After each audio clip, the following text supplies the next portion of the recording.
jaageen jëf mbokki téléspectateurs yi ñuy bàyyi xel ñuy rafetluwaat bu baax a baax ànd bi ngeen ànd ak ñun fii ci cœur de ville bu Kaolack ci 4e édition foire internationale bu Kaolack xibaar yi ñu ko jagleel tey jii dañ koy dooree club des investisseurs du Sénégal muy club bi nga xam ne moo ngànk mboolem investisseurs yi nga xam ne dañoo nekk ci réewum Sénégal te Babacar Ngom jiite leen.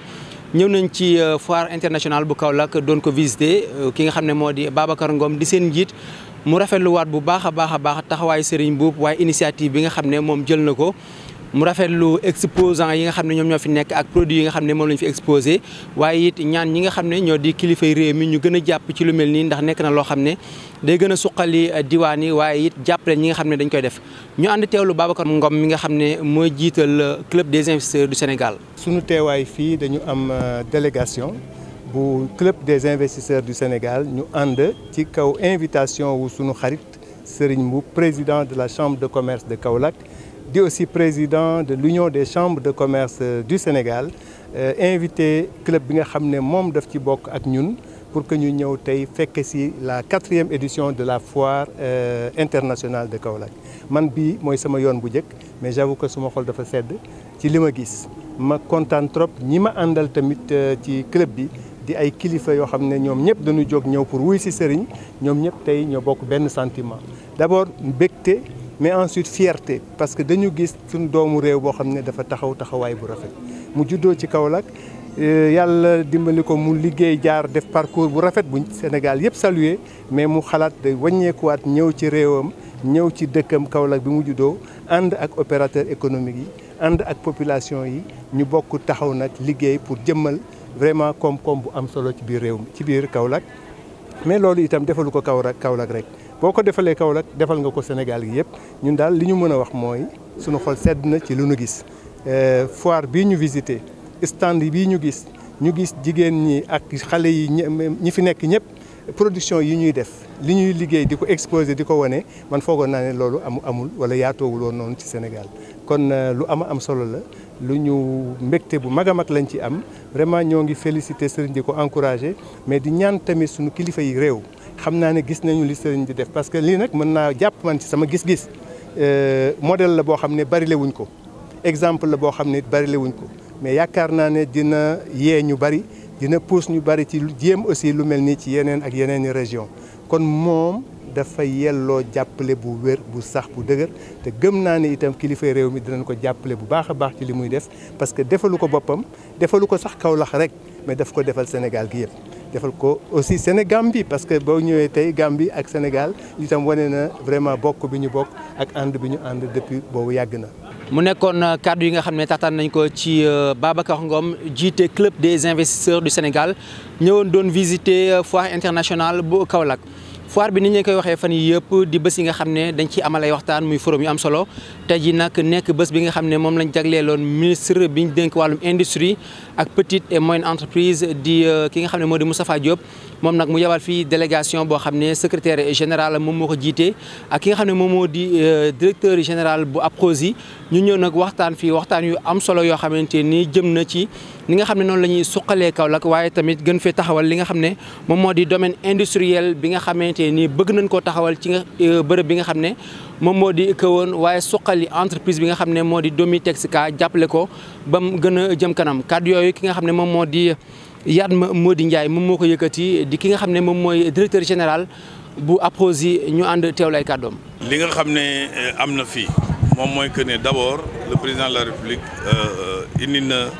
matériel bi nga xam ne mooy war a draguer port bi loolu dañ ci félicité président ci boppam mais félicité le président Serigne Mboup ak ñi nga xam ne opérateurs yi nga xam ne depuis ñu ngi wax ci lu ni mel mais également di féliciter aussi la chambre de commerce le président Serigne Mboup ci organisation FICA bi nga xam ne chaque année ñi muy gën a avancer di gën a dem ci kanam ñun ñu ngi ñëw di ci participer nag li nga xam ne moo tax ñu koy def dañ bëgg aussi au niveau de Kaolack ñu gën fi def benn zone industrielle bu mucc ayib am nañ projet boo xam ne taxaw na bu baax mu ngi fii moom mooy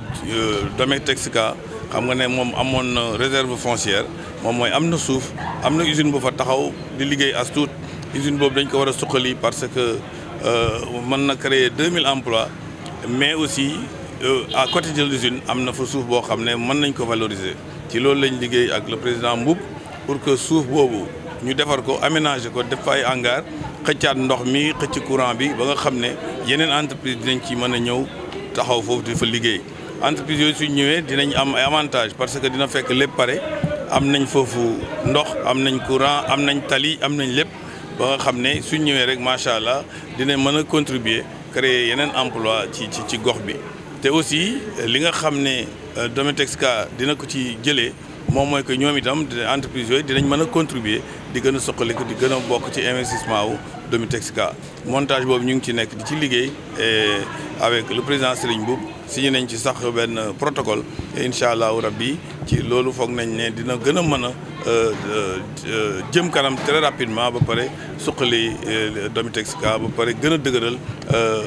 xëy yi nga xam ne am na fii ci Kaolack. mu nekkoon kàddu yi nga xam ne directeur général bu APROSI yëkkati na ko ci forum bi ba léegi foofu la ñuy des sax ndax ki nga xam ne moom moo di Serigne Mboup di njiital chambre de commerce